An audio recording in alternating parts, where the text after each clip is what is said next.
It's 8:13 and 56 degrees outside the Apple Tree Automotive Superstore studios. You've probably heard about the story about the Utah nurse who was manhandled and arrested for refusing to draw blood from a person who was not a suspect in an accident. She was following hospital procedure. Police have apologized and suspended the detective, but the question is what went wrong?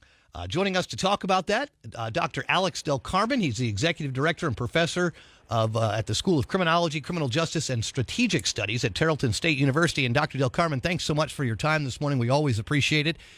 This Utah situation, boy, this really got out of hand in a hurry, didn't it?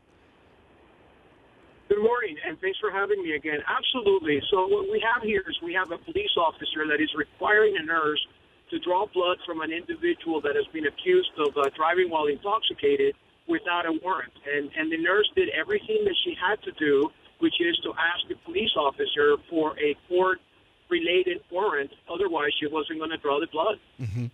And this guy just kind of basically lost his patience and said he was fed up. And the next thing you know, she was being manhandled and kind of tossed around the emergency room. And I was actually really shocked at how fast the Utah police or the University of Utah police reacted to this. You know, I'm actually not surprised. I mean, at the end of the day, this police officer was completely out of hand by turning around and using force to arrest this nurse who was not doing nothing more than observing the Constitution of the United States. If you ask judges around this country, all of them will tell you that under very extreme circumstances, these warrants are not required, but for the most part, they are. So the nurse was in her right, and she had everything going for her until the police officer made it personal and made it about an ego. Yeah, you know, and I guess what they have done now is they have changed the hospital is changing their policy so that nurses will no longer have direct contact with the police. That'll all happen through a supervisor. That seems like a good starting spot for them as far as the change goes. It's a good starting spot, but at the end of the day, it's also about police officer training. You know, I've trained thousands of police officers for the past 20 years, and I always say that most police officers are wonderful people, law-abiding citizens that want to do good for the rest of our society. But unfortunately, you have from time to time police officers that, you know, should have never been cops and quite honestly should have been retrained in the process of doing that, and I'm afraid that we have that in this case. Now, this situation that happened in Utah, of course, we all know about it because it became public so quick. But I would imagine that this kind of thing it's probably not uncommon to happen when situations get tense in hospitals with a DUI suspect like this.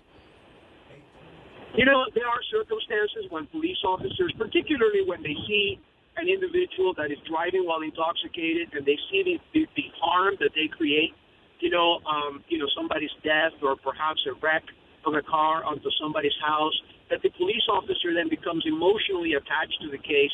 They take the suspect over to the hospital, and then what actually happens then is that the nurse or the doctor do not extract the blood and they let hours pass until the warrant is issued.